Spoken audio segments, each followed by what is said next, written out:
Jeu et enjeu, Abdias Haruna. Bonjour à tous et merci d'écouter la CRTV. Bienvenue à votre programme Jeux et enjeux dont nous vous recommandons l'abonnement dans votre réseau social préféré.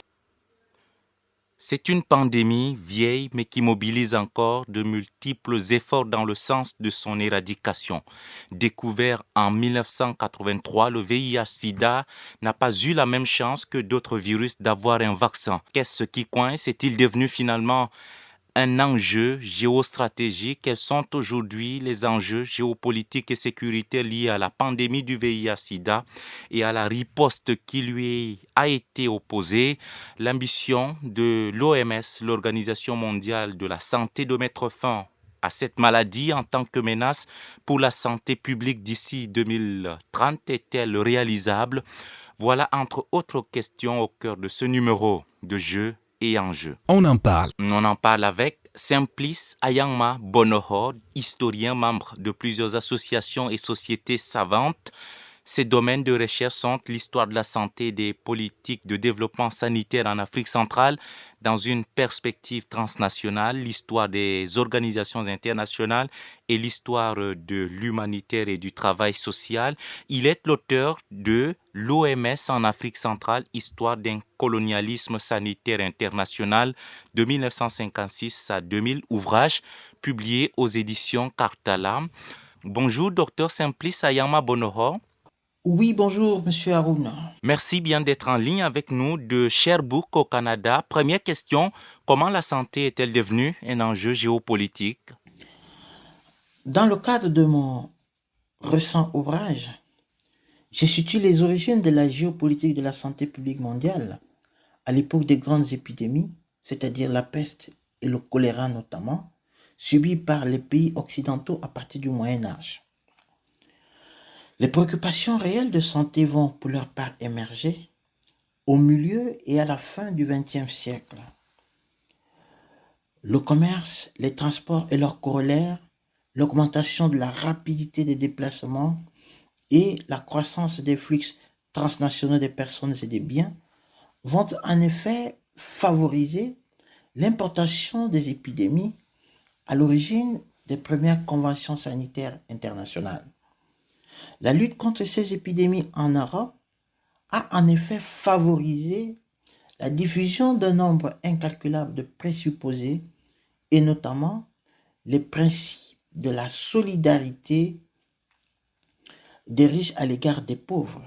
C'est ce qu'il est convenu d'appeler l'interdépendance. Donc de tels présupposés justifient aussi l'accélération du processus d'internationalisation des politiques sociales inaugurées en Afrique depuis le XVe siècle.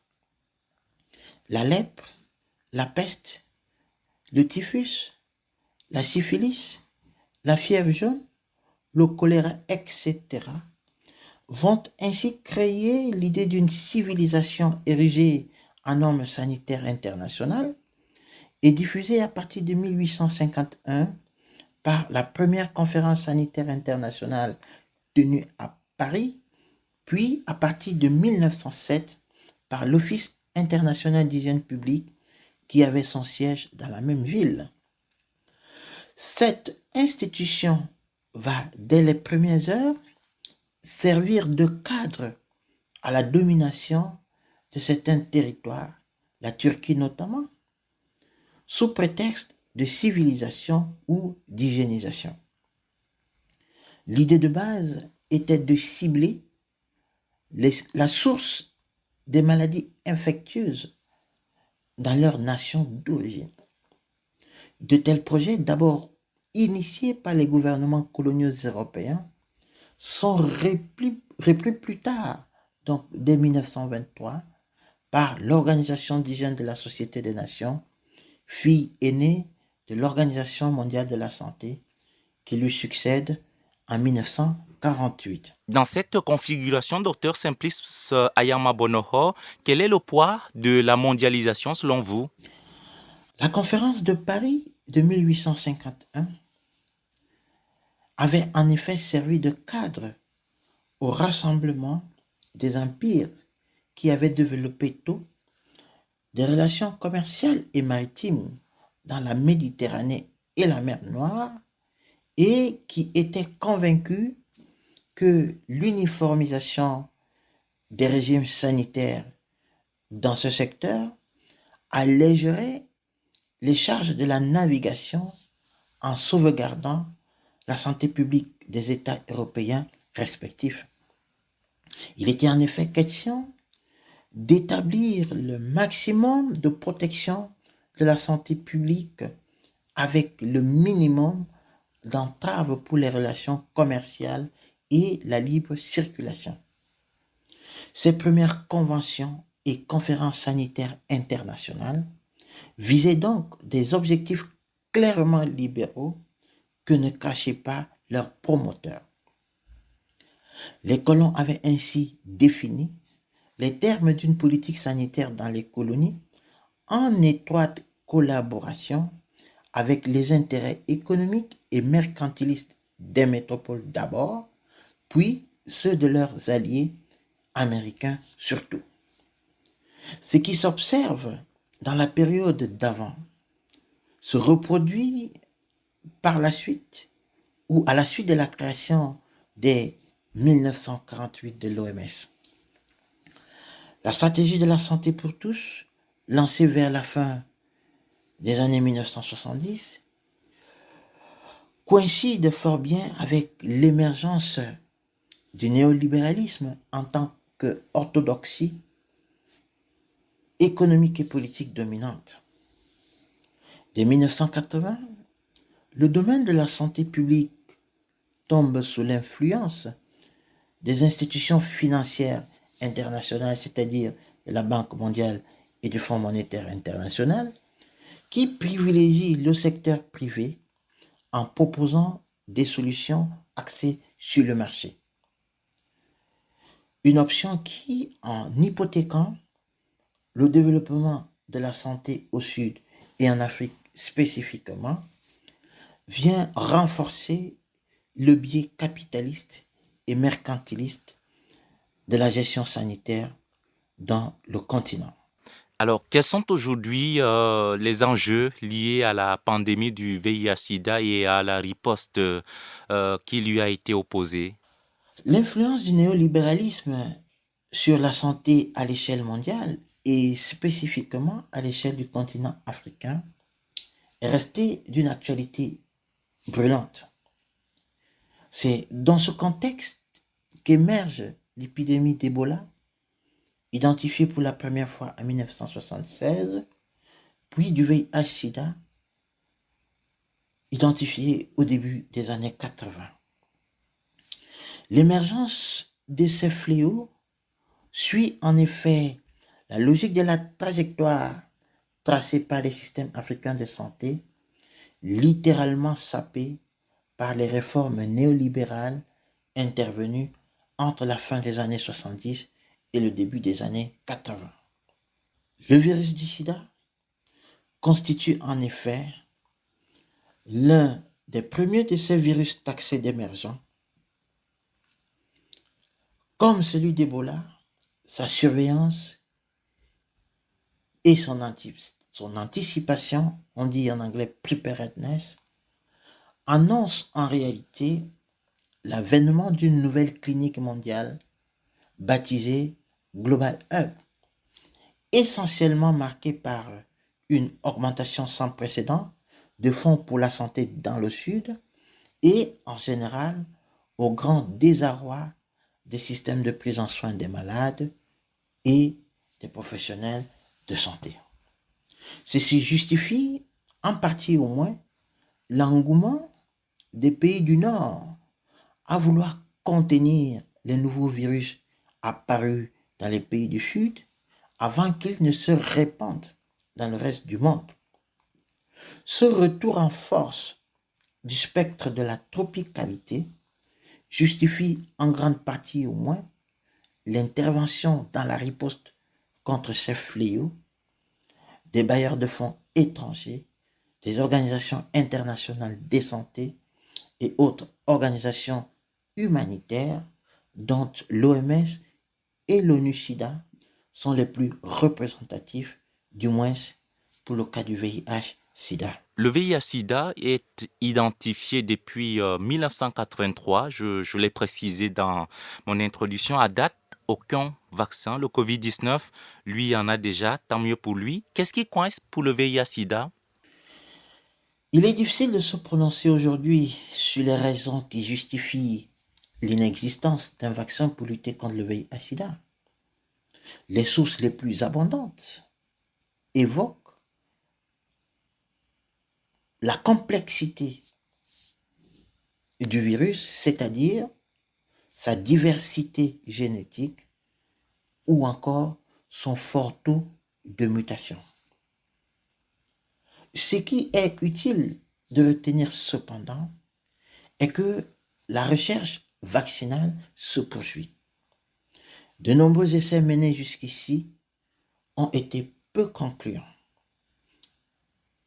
Hormis l'essai TAI de 2009 qui a montré une capacité de protection relative de plus de 30%. Concrètement, comment expliquez-vous la réticence des pays à pouvoir trouver un vaccin contre le sida?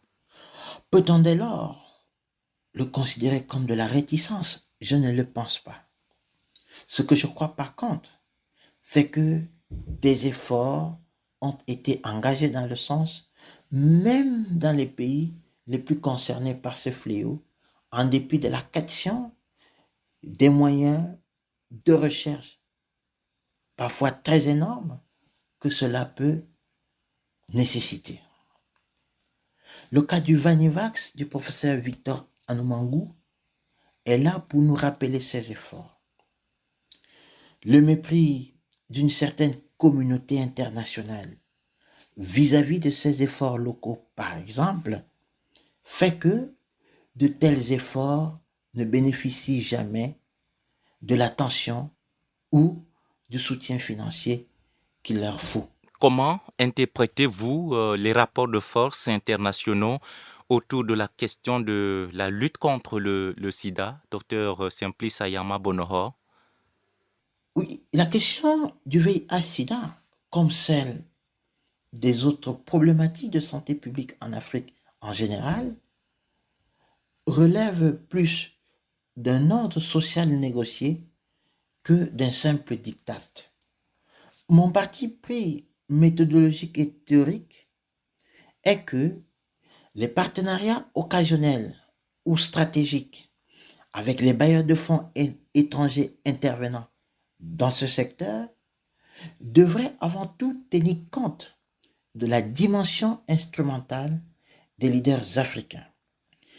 Il convient de considérer cette participation des leaders politiques africains aux conférences internationales de santé, aux assemblées mondiales et régionales de santé, au cours desquelles ils participent de façon effective à la formulation et donc à la fabrication des politiques. Cette seule participation permet d'invalider la thèse des politiques sanitaires mondiales comme le résultat d'un pouvoir néo-impérial. En dépit des enjeux qui structurent ce jeu des relations internationales basées sur le rapport de force entre différentes nations, il convient de rappeler que les pays du Sud, comme ceux d'Afrique, sont devenus opportunistes et n'hésitent pas à tirer parti de leurs interactions avec les bailleurs de fonds étrangers pour maximiser leurs gains. Alors, le VIH-Sida, décidément, est-il devenu une arme géostratégique contre l'Afrique ou, attention, théorie du complot? Je ne suis pas partisan de la théorie du complot, mais les faits que j'étudie aujourd'hui permettent de conclure sans embâche que, comme toutes les autres problématiques de santé publique, le VIH-Sida est au cœur des enjeux géostratégiques mondiaux. Pour mieux le comprendre, il suffit de requestionner la place qu'occupe le médicament. J'entends ici les antirétroviraux, les vaccins et autres kits de lutte contre le VIH dans le dispositif de riposte contre cette pandémie. La centralité du médicament dans ce processus en fait en réalité un enjeu international majeur. Cet enjeu a des effets parfois très néfastes, tant sur les économies et les marchés pharmaceutiques locaux que sur les modes locaux de médication et de médicalisation, pour ne s'arrêter qu'à ces deux exemples. Prendre en compte cet épineux problème du médicament dans un contexte général de réforme de mentalité et de système de santé revient à faire référence à celle des brevets et de leur implication sur l'accès à ce type de produits par les populations des pays dits en développement. On reconnaît aujourd'hui le VIH-Sida comme un enjeu de sécurité humaine et stratégique. Explication, docteur Simplice Ayama. Au début des années 2000, ONU-SIDA évaluait à 39,4 millions le nombre de personnes infectées par le VIH-Sida ou vivant avec le sida dans le monde. Parmi ces personnes, 37,2 millions d'adultes et 2,2 millions d'enfants. Cette même institution estimait à 3,1 millions le nombre de morts du fait des maladies liées à cette infection et à 4,9 millions le nombre de nouveaux infectés. Je ne suis particulièrement pas favorable aux chiffres utilisés en santé publique compte tenu de l'instrumentalisation à des fins parfois politiques et stratégiques que ces chiffres subissent quelquefois. Mais si les chiffres précédemment évoqués sont exacts, on en conclut qu'on serait aujourd'hui à environ 25 ou 30 millions de personnes mortes de sida dans le monde. Ce qui, évidemment, peut paraître préoccupant. Cette réalité, par trop entretenue et renforcée par une viralité médiatique soutenue, a largement contribué à créer ce sentiment d'indispensable sécurité.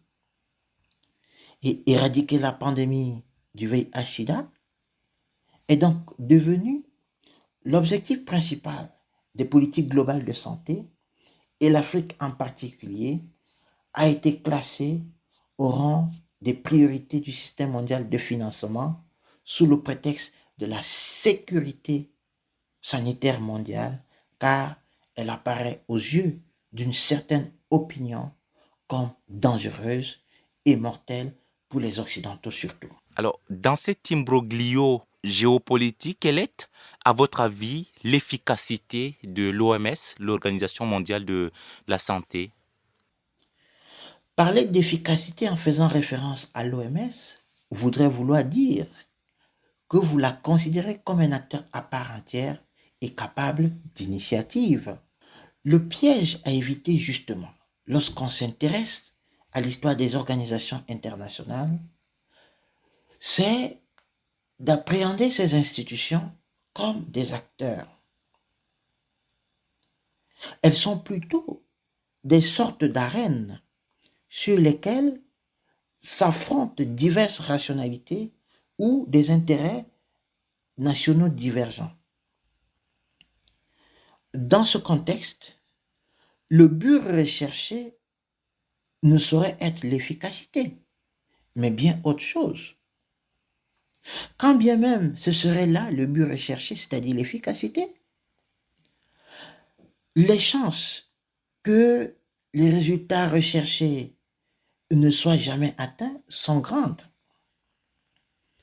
Ceci permet de comprendre comment et pourquoi l'OMS est devenue l'une des organisations internationales les plus bureaucratiques au monde et pourquoi l'unique succès auquel il est parvenu à ce jour est celui de la variole, dont les études aujourd'hui en cours permettent même de situer ailleurs les origines de ce succès. Eh bien, comment décryptez-vous la diplomatie sanitaire de cet organisme onusien autour de la pandémie du sida en Afrique? L'OMS, comme l'ensemble des organisations internationales et organisations non gouvernementales de santé, se démarque avant tout par sa forte centralisation et sa bureaucratisation. Les règles qu'elle contribue à mettre en place ne sont pas des données toutes faites qui pourraient être déduites d'un corpus idéologique, des seules manœuvres stratégiques d'une poignée d'acteurs à son sommet. Ces politiques et stratégies ne sont pas non plus le produit d'un diktat, nous l'avons dit, du secrétariat général de l'organisation à Genève. Il en est de même des comportements individuels et collectifs que ces institutions essayent sans cesse de refaçonner.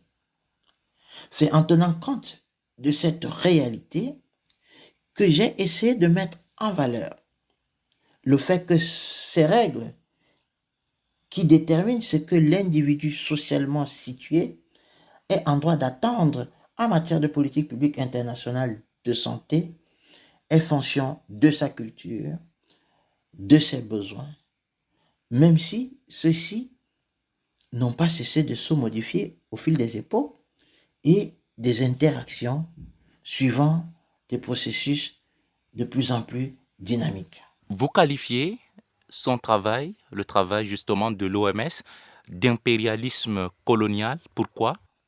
Mon parti pris méthodologique et empirique consistait en réalité à postuler que le colonialisme sanitaire occidental en Afrique peut être rendu intelligible à condition, bien sûr, de restituer le contexte et même les circonstances, surtout structurelles, qui permettent de reconstruire les diverses rationalités et les incertitudes qui peuvent a priori échapper à l'analyse. Alors, son ambition justement, l'ambition de l'OMS de mettre fin au sida en tant que menace pour la santé publique d'ici 2030 est-elle réalisable?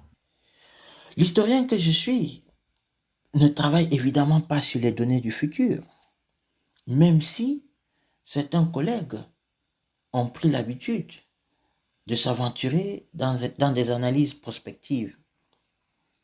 Je crois que cela ne relève pas des tâches dévolues à l'historien. C'est pourquoi je m'intéresse davantage aux données factuelles et c'est surtout elles que j'analyse. Alors, on l'a vu avec des batailles importantes juste pour que l'Afrique se procure le vaccin contre le Covid-19. Comment, selon vous, notre continent peut-il se comporter face à, je cite, l'impérialisme sanitaire qu'il subit, attendre l'aide? Docteur Simplice Ayama. Non, justement. L'aide est de qui en réalité? Ne dit-on pas souvent que c'est la main qui donne qui est au-dessus? Si l'aide a été priorisée comme mode de gestion des questions sanitaires internationales, c'est tout simplement pour annihiler les capacités d'innovation, d'inventivité et ou d'agentivité dans les pays auxquels elle est destinée. Dans un contexte de fin désormais annoncé de la biopolitique et du biopouvoir, l'heure est plus que jamais à l'empouvoirment, qu'on appelle encore l'empowerment, des communautés par elles-mêmes ou de chaque acteur communautaire pris individuellement. C'est dire en effet que la santé, en changeant de statut public et en devenant un poids dans les rouages de la gouvernance publique nationale et internationale, est de plus en plus renvoyée à la responsabilité des individus. L'atteinte de cet idéal passe nécessairement par une triple désinstitutionnalisation. C'est-à-dire une désinstitutionnalisation au niveau de l'OMS d'abord, puis une autre à l'échelle des nations et enfin à l'échelle communautaire ou tout simplement individuelle. À ce dernier palier, en effet, il convient d'admettre que ce n'est ni l'OMS ni les États qui donnent la santé, mais que celle-ci est le bien commun qu'elle a toujours été, malgré les coûts et les prix qu'on a toujours voulu lui attribuer. La santé est et reste un bien universel que chacun devrait se procurer lui-même en adoptant des comportements antipathogènes, c'est-à-dire des conditions qui tendent à davantage la préserver. Merci d'avoir répondu à nos questions, Dr Simplice Sayama. Je rappelle que vous êtes historien, membre de plusieurs associations et sociétés savantes. Vos domaines de recherche sont l'histoire de la santé et des politiques de développement sanitaire en Afrique centrale dans une perspective transnationale, l'histoire des organisations internationales et l'histoire de l'humanitaire et du travail social. Vous êtes l'auteur, pour ce qui nous concerne, de l'OMS en Afrique centrale, histoire d'un colonialisme sanitaire international de 1956 à 2000, ouvrage publié aux éditions Cartala. Merci d'avoir été en ligne avec nous de Sherbrooke au Canada. Je vous remercie. Jeu et enjeu touche à sa fin. Je suis Abdias Harouna. À samedi 10h pour une nouvelle édition. Au revoir.